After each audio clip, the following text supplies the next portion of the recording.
দুঃখকে আমি যতবার কাটিয়ে উঠেছি ঠিক ততবার দরজার একটুখানি ছোট্ট ছিদ্র দিয়ে সুখের এতটুকু আলো আমি দেখেছিলাম। ভেবেছি যে দুঃখ কাটিয়ে সুখ এবার আমার সঙ্গে ঠিকই চলে আসবে, কিন্তু যতবারই সুখের সাথে আমার একটু একটু দেখা হয়েছে ঠিক ততবারই সুখ আমাকে ধাক্কা দিয়ে সেই দুঃখের কাছেই পাঠিয়ে দিয়েছে। আসসালামু আলাইকুম সবাইকে। সবাই কেমন আছেন? আশা করি সবাই ভালো আছেন।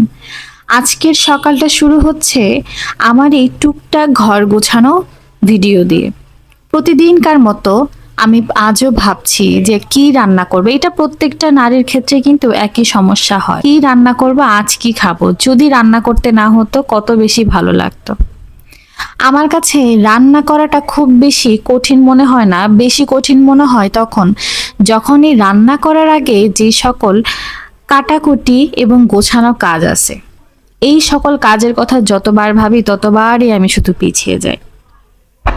এই যে প্রত্যেকদিন ঘুম থেকে উঠে বিছানা ঝাড়তে হয়, আর এই বিছানা যদি প্রতিদিন পরিপাটিভাবে না গোছাতে পারি এবং ঝাড়তে না পারি, আমার মনে হয় না যে আমার ঘরটাকে তখন আর পরিপাটি এবং সুন্দর দেখ। আমি চেষ্টা করি সবসময় আমি আমার বিছানাটাকে একদম নিট অ্যান্ড ক্লিন, একদম টান টান করে চাদর বিছিয়ে বিছানাটা গুছিয়ে রাখি। আর বিছানার প্রত্যেকটা জিনিস যেমন বালিশ এবং কাঁথা, এইগুলা জিনিস যদি বিছানার একটা সাইডে যখন রাখি, মানে যার যার জায়গা তার তার মতো করে যদি না থাকে, তাহলে কিন্তু আমার কাছে তখন ভালো লাগে না। আমি জানি না এগুলো মানে আমার মতো আরো কারো হয় কিনা। যদি কারোর এরকম হয় যে আপনার ঘরের জিনিস প্রত্যেকটা জায়গার জিনিস জায়গায় থাকবে, এরকমটা হয় কিনা আমাকে একটু অবশ্যই কমেন্ট করে জানাব। এরপর বিছানা গুছাতে গুছাতে আরো একটা কঠিন কাজ, সেটা হচ্ছে ঘরের প্রত্যেকটা পাপোশ উঠাইতে হবে। আর প্রত্যেকটা পাপোশ উঠানোর পর তারপর হচ্ছে একদম রান্নাঘর থেকে শুরু করে ঘরটা ঝাড়ু দিতে হবে। আর এই যে দেখেন, ঝাড়ু দিতে দিতে আমার এই ছোট্ট মাওটা আমার সাথে দুষ্টামি করে। ও এখনো ছোট কিন্তু বড় হয়ে গেছে, ওর মনটা এখনো ছোট বাচ্চাদের মতো। আমি যদি সকালবেলা এরকম ভাবে ঝাড়ু দিতে থাকি, ও যদি দেখে আমি ঝাড়ু দিতেছি, ও যত দূরেই থাকুক না কেন আমার ঠিক এই ফুল ঝাড়ুটার সামনে চলে আসবে। আর যখন আসবে তো আসবে, সে ভাবতেছে যে আমি তার সাথে খেলবো, এই জন্য সে আমার ঝাড়ু নিয়ে এরকম খোঁচাখুচি করে। আমিও আর কি একটু তামসা দেখার জন্য এই যে ঝাড়ু ওর সামনে দিয়ে একটু খোঁচায় খোঁচায় খোঁচায় খোঁচায় ঝাড়ু দিতেছি, আর ও ওর মতো করে ঝাড়ুর মধ্যে কামড়াইতেছে। আমার ভালো লাগে প্রতিদিন সকালেও একটা কাজ করে। আমার বাড়িতে শুধুমাত্র এই একজন সদস্য কিন্তু তা না, আমার আরো একটা বিড়াল আছে, যাকে আমি আজকে ক্যামেরায় না আনতে পারিনি কারণ সে বাসায় ছিল না। তবে সে ছিল আমার প্রথম আমার বাসায় আসা বিড়াল, যে কিনা ছোট থেকে অনেক বেশি অ্যাক্টিভ ছিল আর খুব দুষ্ট ছিল। তার তুলনায় আমার এই সাদা বিড়ালটা কিছুই না। যাকগে, ওর সাথে দুষ্টুমি করতে করতে ঘর আমি ঝাড়ু দিয়ে স্টার্ট করে দিচ্ছি। এখন ঘর ঝাড়ু দিলে কি হবে, এতক্ষণ তো আমি ওর সাথে ঠিকই দুষ্টামি করলাম, কিন্তু এখন তার এই যে সাইড দিয়ে একটু দুষ্টামি না করলে হইতেছে, মানে সে পলাইতেছে, সে আবার নতুন করে আমার সাথে খেলবে। তা আমিও একটু ওর সাথে খোঁচাখোঁচি করে আবার একটু খেলে নিলাম, ভালো লাগে এরকমটা দেখে। তো যাকগে, ঘর গোছাতে গোছাতে ঘর ঝাড়ু দিতে দিতে আমি ওর সাথে এই খেলতে খেলতে যাই হোক এক সময় হয়রান হয়ে যায় যে না এখন আর খেলবো না, কারণ এমন ভাবে ঝাড়ুগুলা ধরে, মানে এক তো নখ আছে, এই ঝাড়ুগুলা ধরলে ঝাড়ুর মাথা ভেঙে যায়। আমার ঘর ঝাড়ু দেওয়া শেষ। এরপর হচ্ছে আমার এই দরজার উপরে এরকম তয়লা রেখে, আমার মতো কার কার অভ্যাস আছে একটু বললেন তো। এই তয়লাটা সবসময় আমি এই দরজার উপরেই রাখি, কেননা সবসময় দেখা গেছে যে বারান্দায় যে আবার সেই গামছা বা তয়লা নিয়ে আসে মুখ মানে মুছবো, সেরকম আসলে সবসময় হয় না। এই জন্য আমি একটা তয়লা সবসময় দরজার উপরে রাখি, যাতে ঝটপট করে হাত মুখ ধুলে বা হচ্ছে হাত টাত ধুলে যেন এখানে এসে আমার মুছে নিতে পারি। এরপর হচ্ছে যা যা উঠিয়েছিলাম, যে পাপোশগুলো উঠাইছি, সেই পাপোশগুলো আবার নতুন করে যার যার জায়গা মতো রেখে দিব। এই যে দেখেন, এইবারের যে সিনটা দেখবেন, এইটা হচ্ছে আমার সবচাইতে পছন্দের সাউথ ইন্ডিয়ান একজন নায়ক, যাকে কিনা আমার এত বেশি পছন্দ হয়। এবং সকালবেলা যখন আমার বেশি মুড ভালো থাকে, তখন হচ্ছে আমি উনার গানগুলো শুনি এবং উনার ছবিগুলো দেখি। আমার খুব পছন্দের একজন মানুষ। তো উনার গান ছেড়ে তারপর হচ্ছে আমি আমার ঘরের কাজগুলো শুরু করেছিলাম, যদিও সকালে নাস্তা তখনও করি নাই। আর আরেকটা সমস্যা, সকালে নাস্তা করতে গেলে না মানে পেটে যখন খাবার যায় তখন আর ঘরের কোনো কাজ করতে ইচ্ছে করে না। আর এই যে গান শুনতে শুনতে আমার যে র্যাকটা আছে এই র্যাকের উপরে প্রত্যেকটা জিনিস আমি আমার ঠিক মতো রেখে দিয়েছি। আর এই যে আমাকে দেখেন, আমি তো এখন ঘেমে গিয়েছি, জানি না দেখতে পাচ্ছেন কিনা ক্যামেরায়, ঘেমে একদম গোসল করে হচ্ছে যে গরমটা পড়েছিল। আমি আবার সকালে ঘুম থেকে ওঠার পরে যে কাজটা করি, যে মুখ ধোয়ার পরে একটু ময়শ্চারাইজার লাগাই, যদি ময়শ্চারাইজার নাও লাগাই আমার এই সানক্রিমটা লাগাইতেই হয়, কেননা আমার একদম টপ ফ্লোরে বাসা।